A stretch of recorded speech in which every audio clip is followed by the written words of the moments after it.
r/nosleep. Posted by you/let's split up. I found a body in an apartment I manage. I don't know who to turn to, so I made this account so I could post here. I sent emails, dropped off notices at an apartment I help manage because rent wasn't paid. Finally went there because no response. Found tenant's body slumped in a chair. Smelled really bad. Called the police, but while I was waiting for them to arrive I noticed a notebook. Took a few pics of the pages. When I read it later, it freaked me the fuck out. Police won't answer my questions about how she died. I think the answer is in the pages. Please help. Am I just freaking myself out or is there something to her ramblings? Thanks R. December 5, 2022.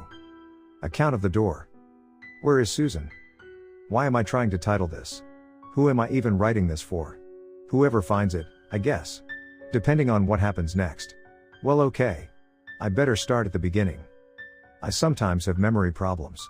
I'm not old, only 36-37, LOL case in point. But still, there's a world of difference between your 30s and your 20s. At 20, I could pull all-nighters and be up for partying the next day. At 30, throwing my back out for the first time was the wake-up call that my body isn't what it used to be. And forgetting my keys, locked inside my car, was the wake-up call that my mind could use the occasional reminder, too. That's what started the habit. My habit of leaving myself notes. Little things, like how to change a particularly complicated light in the ceiling, one of the fancy ones with a colored glass casing around it that has to be removed before you can reach the bulb. I went up there yesterday after the light went out to take off the casing, and just inside, written in black Sharpie on a part of the glass no one can see except from a ladder, were instructions. My own handwriting, telling me how to remove the casing and what kind of bulb I'd need.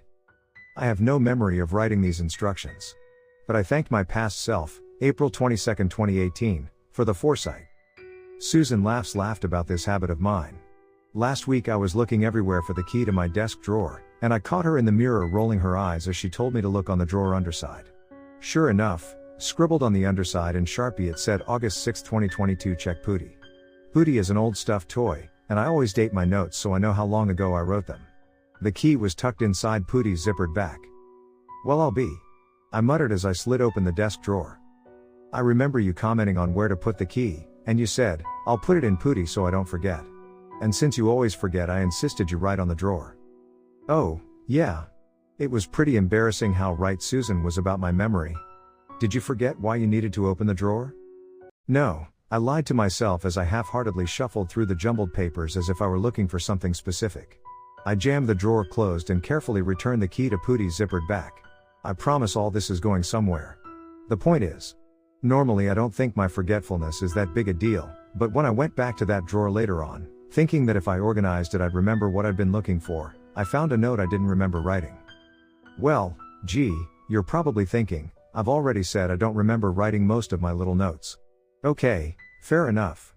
But when one of my notes says, hey you, future me, if you can't find what you're looking for, check Pootie, with that, there's context and a clear purpose to why and when I wrote it. Millions of people every day spend time looking for their misplaced keys or their favorite coffee cup. We put stuff where we're sure to remember it and then instantly forget. Welcome to being human. But no, this note was different. No context to it. It came fluttering out of my desk drawer on hot pink sticky paper. November 13, 2022 call maintenance about that door. The note was folded in half. I unfolded it, and just underneath the fold and underlined twice. November 15, 2022 no record of door.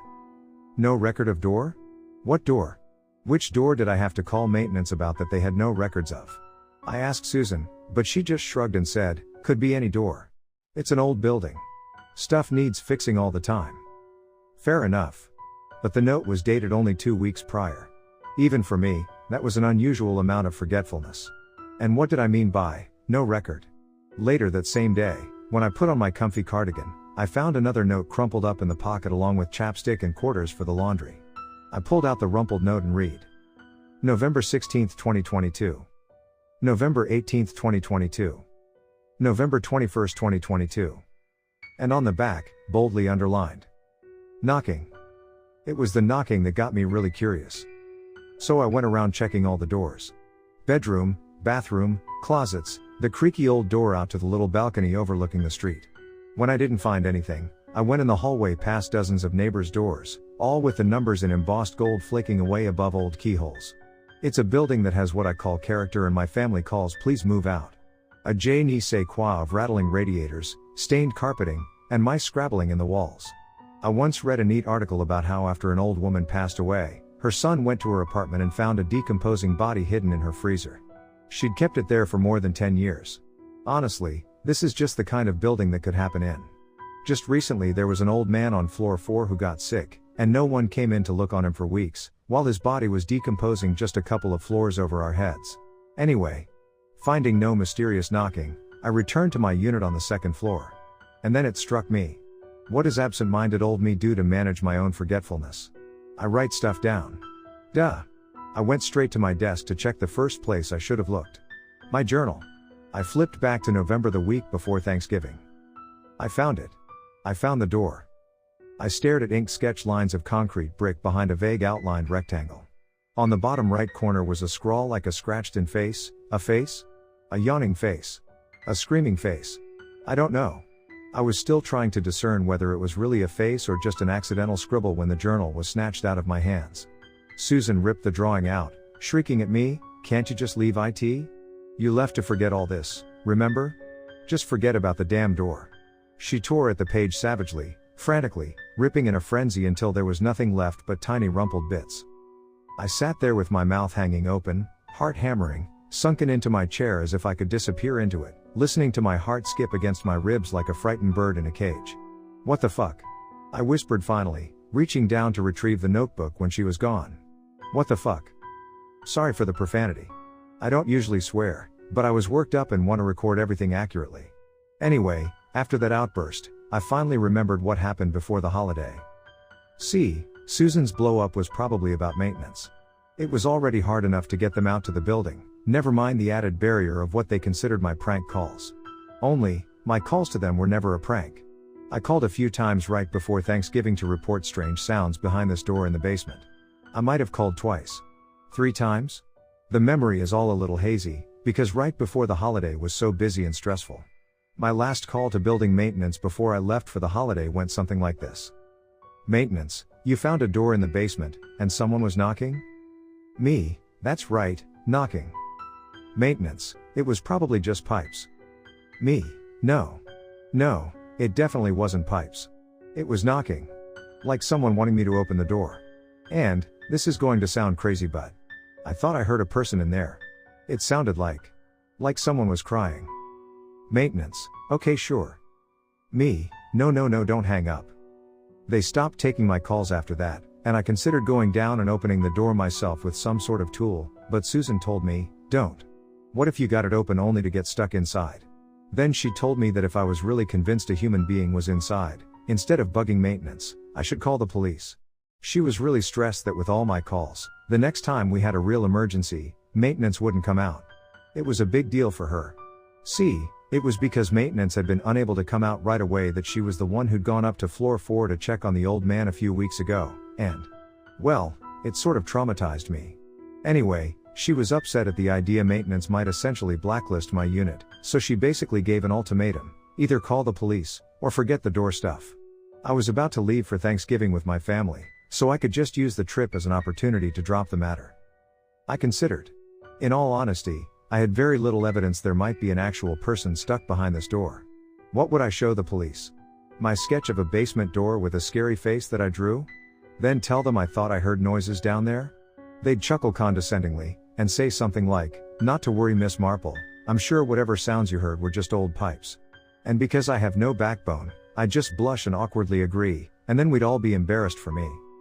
Long story short, I promised I'd drop the whole thing.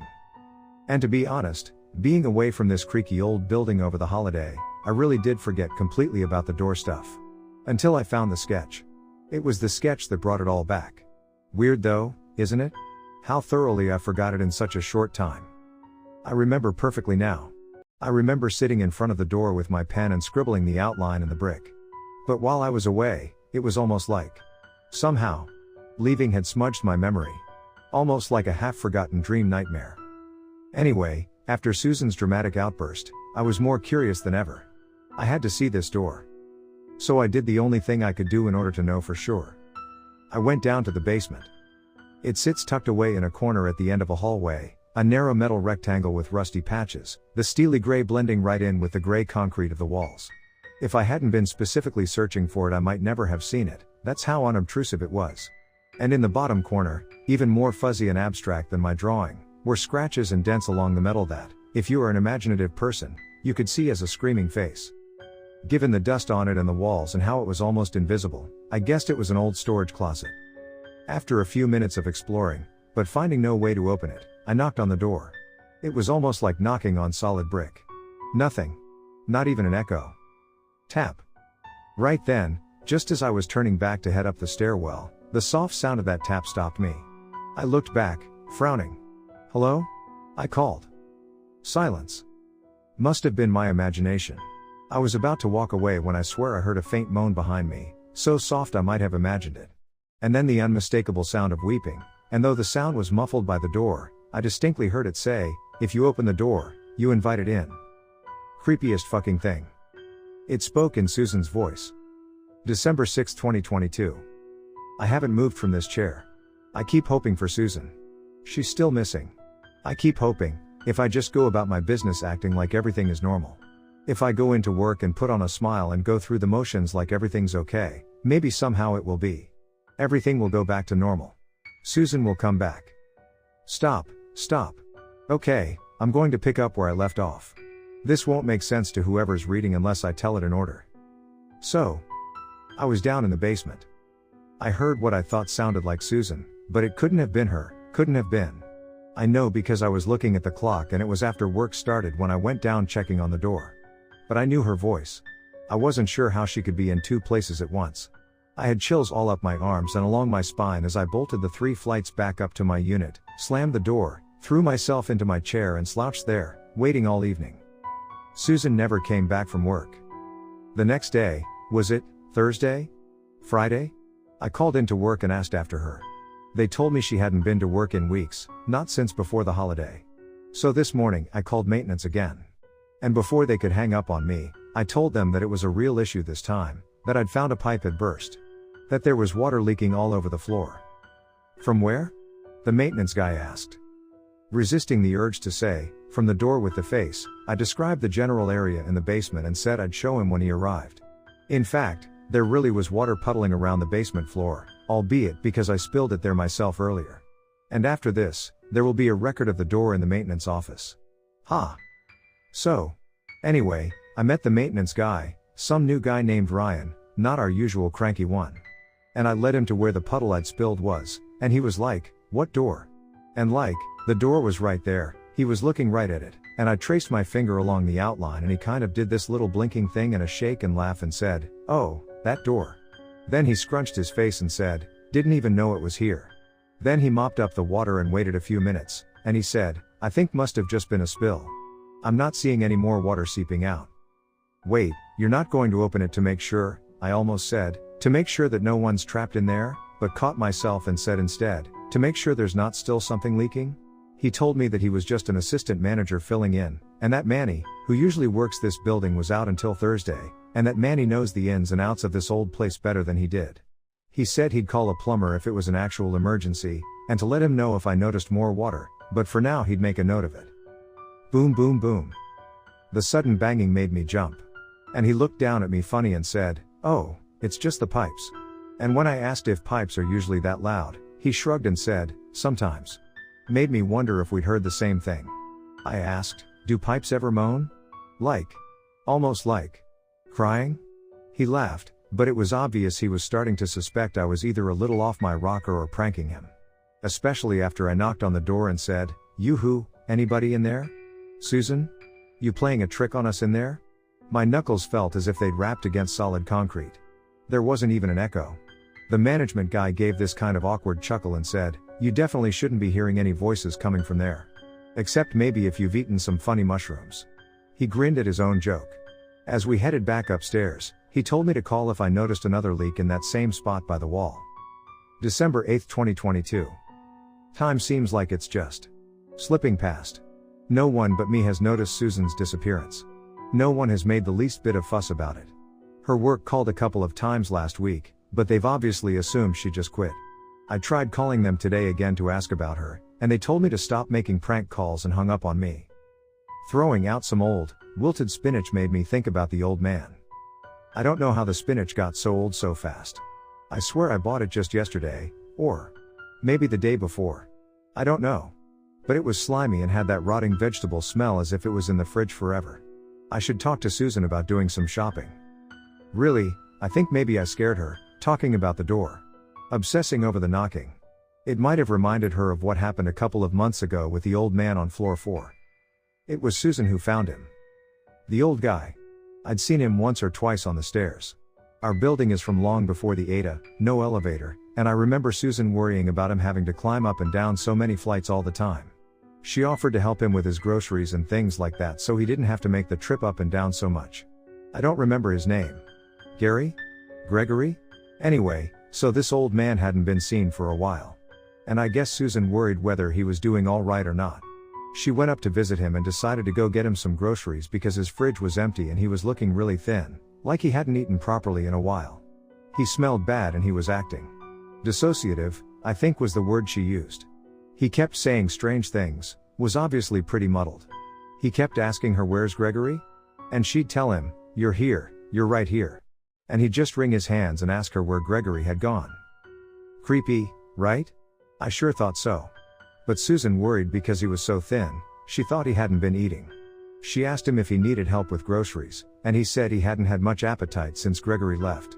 So Susan got him a week's worth of groceries, made supper for him, and asked him for numbers of relatives or friends. Turned out he had none, so she called social services to come check on him, and then after that things were more or less normal. That is, I assumed they were normal. Susan wanted to check in on him a few times, but I kept telling her to leave it alone, he was probably fine. To be honest, I was a little creeped out by the whole situation. I thought it was better to leave things to social services. But a few weeks later. 2? 3? I don't remember. Anyway, Susan was tired of me saying to leave things be. Just gonna check on him, she said. She went to his door. And what happened next was really strange. She heard knocking. She heard knocking from his door, and heard him whisper, if you open the door, you invite it in. Gregory? She called. It sounded like he was crying. Sobbing, just on the other side of the door. She knocked. The crying continued, but the door did not open. She assumed he must be dissociating again, and she knocked and said, Gregory, let me in. And no one answered, but the door opened slightly, that was when she realized it wasn't locked. Gregory? She pushed the door open. The smell almost knocked her out. She later described it in her notes as, putrid. Rotting meat.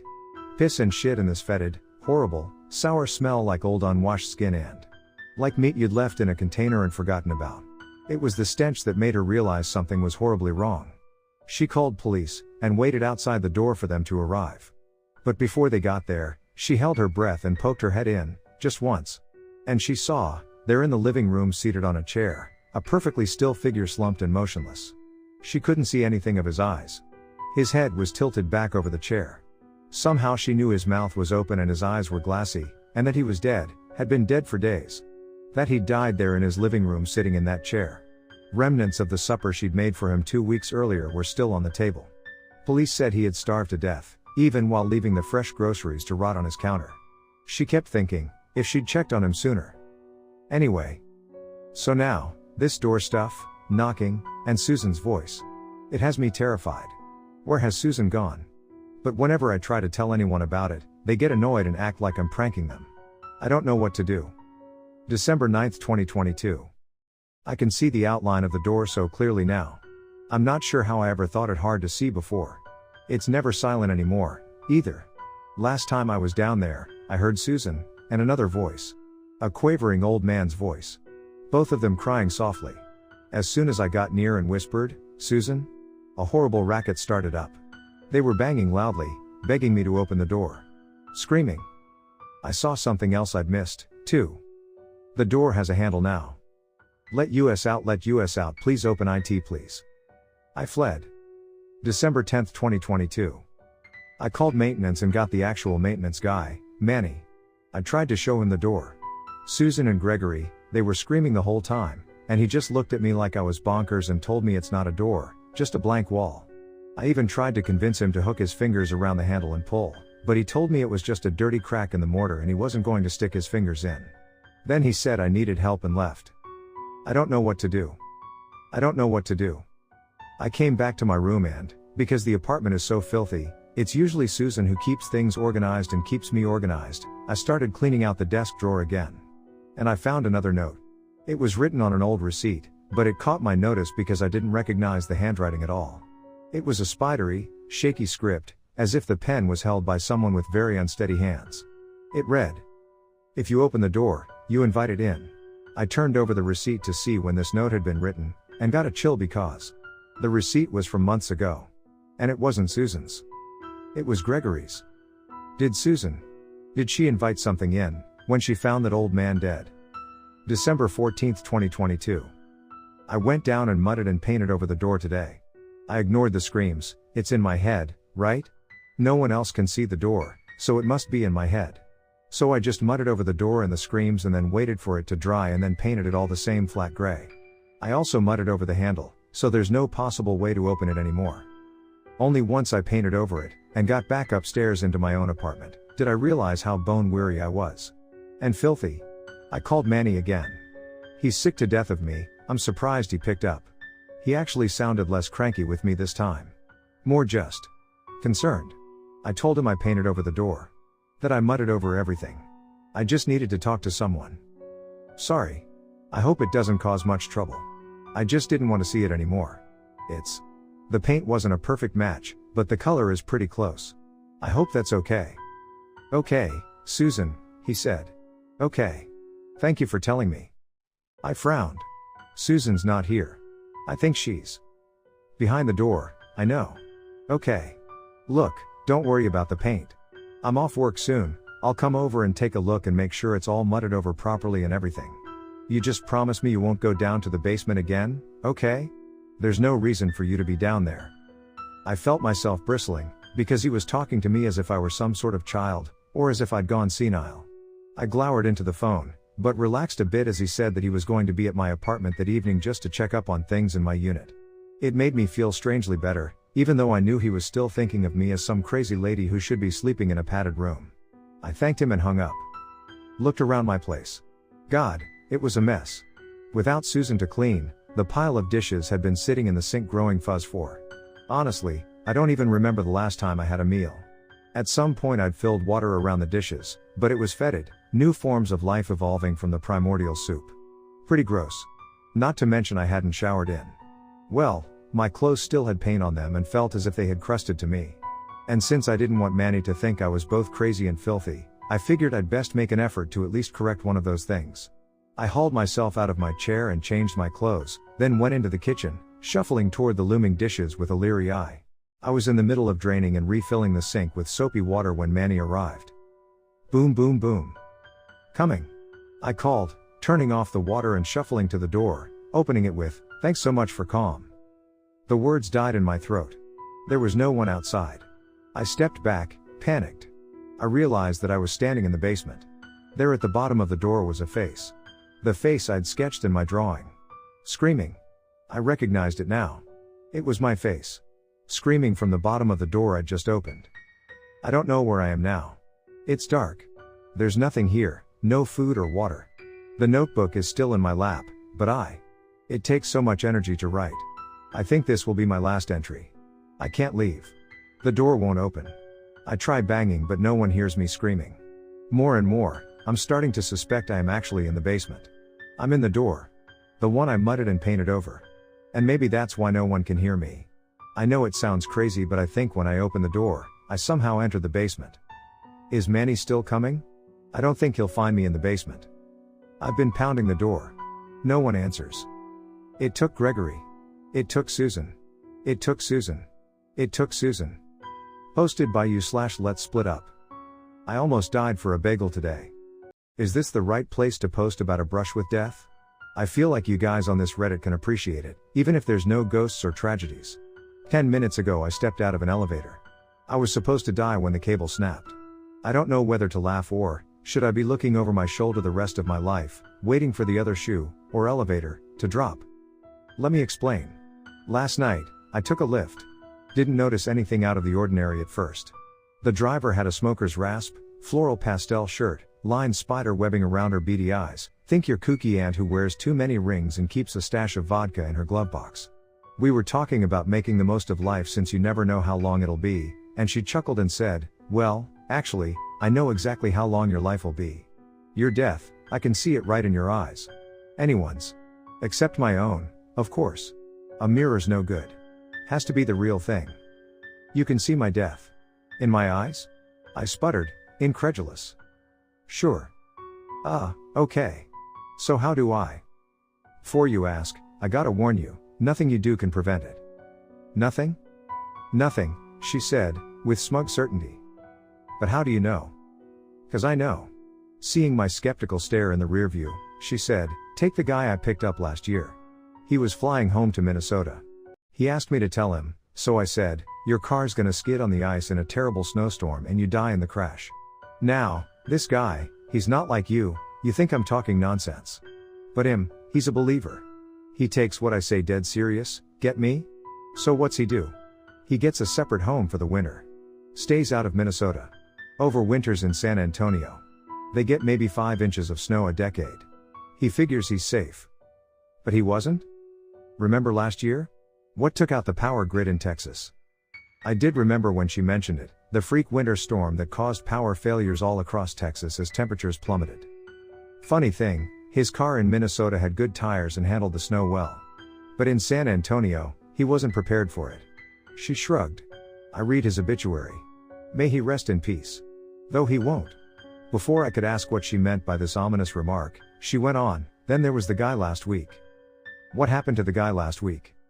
The woman's eyes twinkled in that way of a street grifter who's made their mark. I picked him up from the airport, same as you. Gave him the warning, but he was curious, same as you, so I told him, you die from the bite of a predator. And? I was too curious to restrain myself. Turns out this guy was planning to go on this safari with his girlfriend. But after my warning, he called her up, right there in the car, and told her he couldn't go. Oh, you should have heard, she laughed and slapped her thigh. Who boy, was his girl peeved. She told him canceling after they'd already paid wasn't fair. I told him she was right.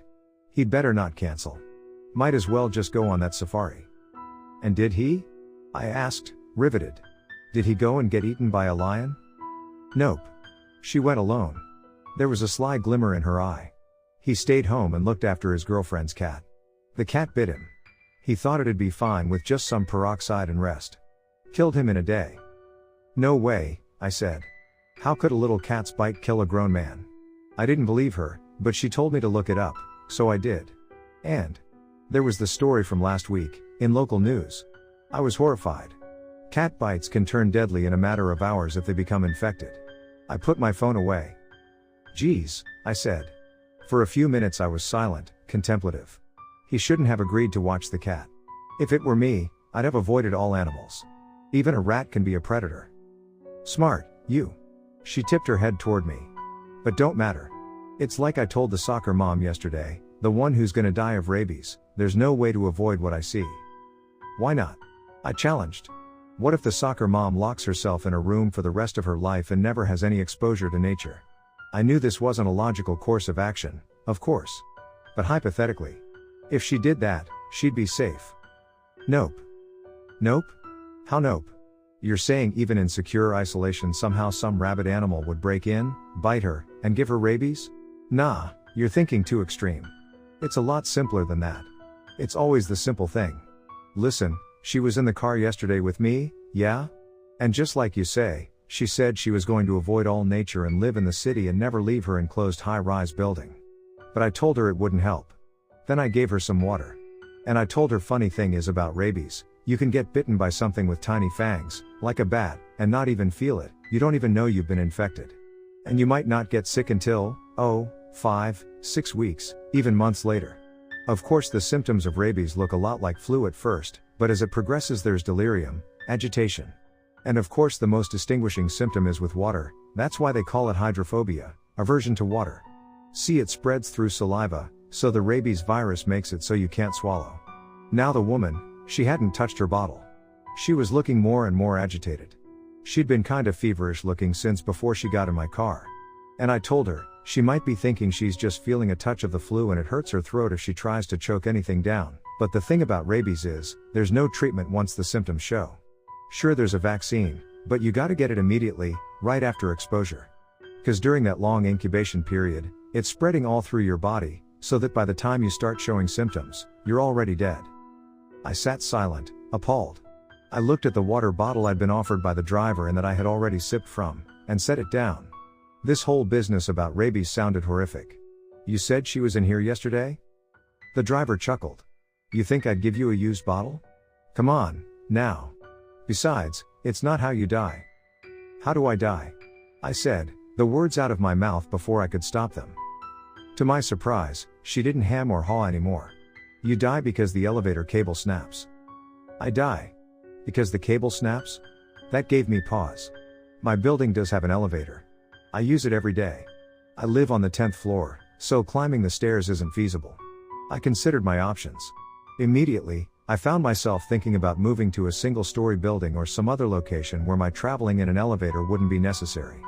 But that wouldn't work, would it? After all, she already told me stories of people who changed their habits precisely because she warned them, with the result that their changed habits caused their own deaths.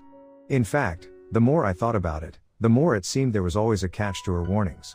Suspicious, I asked her, why didn't you tell the safari guy that it was a cat bite?